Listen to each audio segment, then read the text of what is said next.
Welcome back. We're at the Benzinga Cannabis Capital Convention down here at the Fontainebleau Hotel. Lovely place to be, except if you like traffic, it's a great place to be. If you hate traffic, the afternoons are as bad as you can possibly get. So I'm here with Deontae Mack. Yes, sir. And he has an idea, or actually working on it, creating an idea that once you hear it in the cannabis industry, you're going to say, why didn't I think about this?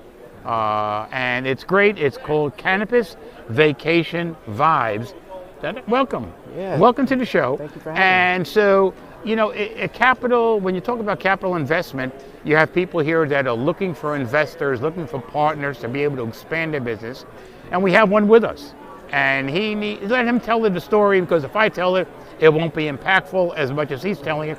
So tell us why you did this and how you got into the business. Well, first of all, thank you for having me. This is a great forum to be able to provide awareness for businesses like Sure. ours. My name is Deontae Mack. I'm the founder of Vibesbnb, which is a cannabis vacation rental platform similar to Airbnb. We're local here to Florida and Miami, and we have 148 listings in 17 states. We're doing about 2,000 users, and we built a mobile app and a website, and we are primed and ready for the cannabis tourism industry. I got into it because I wanted to help my own culture. I know that the war on drugs has been impactful in my community, and I wanted to be able to help in my own way. And I knew that Airbnb provided the archetype where you might not be able to solve somebody's problem for a month, but you could for a few days. Right. Mm-hmm. So being able to rent to somebody that is not doing as well as some of the other folks in this industry, that was something that resonated with me. Growing up, it wasn't as easy for me. And once I found a position of influence, I wanted to be able to provide stays that more focused on the wellness and health aspect. Well, also being able to use a product. Most places right now don't allow any smoking at all. Hotels or even Airbnbs. Right. It's a non-smoking situation. To have a place where you can treat it as a home when you travel is important. And as cannabis becomes more acceptable within markets, people are going to be looking for places that one can say they can take their medicine with them and not fear of being turned in or having a problem because there's no smoking or you can't do it in public or anything like that.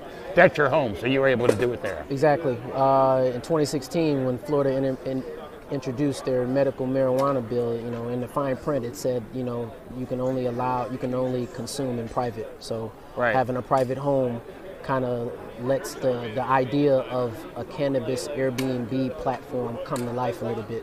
So it's an exciting journey. Yeah. It's really cool. And, the demographic is around 21 to 35. They spend 80% of the money in traveling. And sure.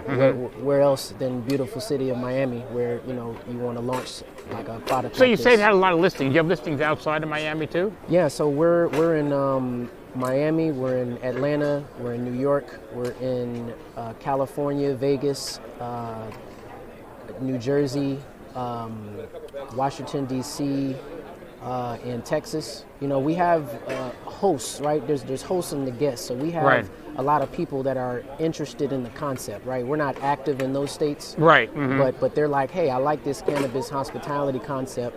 I would love to turn my home into a place where I can accept users that are similar to me.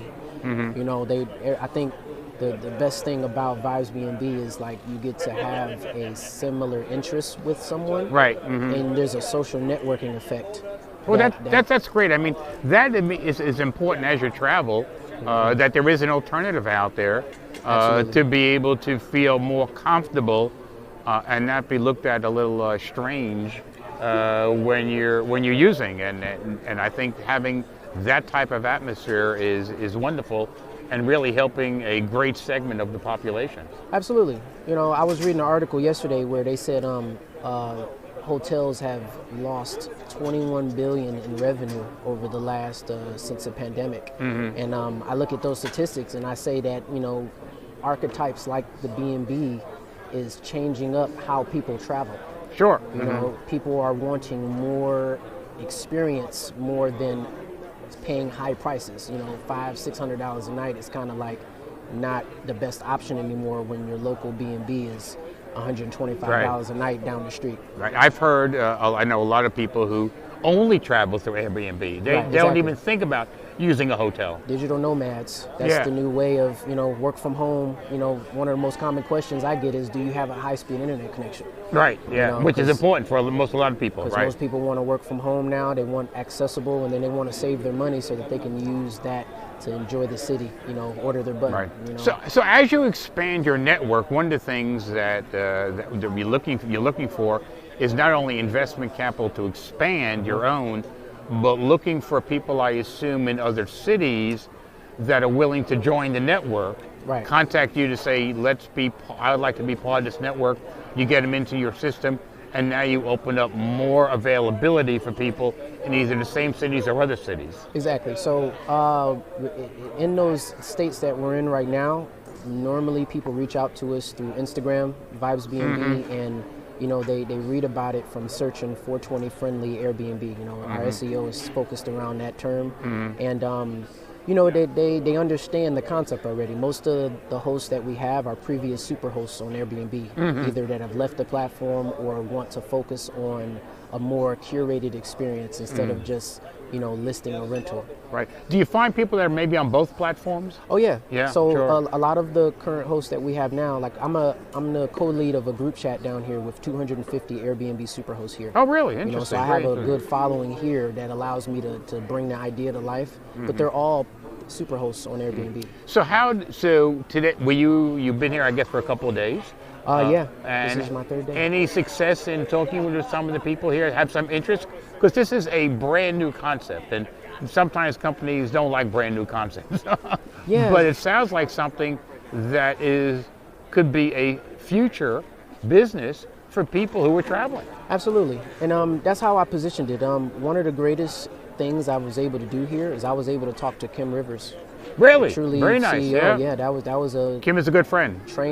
Monumental experience. She's going to put me in touch with her VP of marketing. Oh, great. That's a win for me. I talked to Troy Datcher of the parent company. Right. Jay-Z is the visionary brand leader over there. I think that's a good connection. Lamar Odom, his story about psychedelics and how that's transforming his life. It's really bringing together a story of how this industry is changing people's wellness and their health. Right, absolutely. And I think tourism, cannabis tourism, one of the focuses is going to be, how do we impact people with insomnia and anxiety and depression? How do we make them feel comfortable when they travel? I mean, part of that issue is, well, first of all, taking product on a plane, you can get arrested, but a lot of people do, and it doesn't get detected. But part of it is, once you get there and you want to be able to you want to be in a friendly atmosphere. You don't want to be kind of looked at like you're an oddball to be able to do that. And being able to do this is great. So how would people get a hold of you if they're watching the same? Two reasons. One, they have a place, or they know somebody who may want to do this.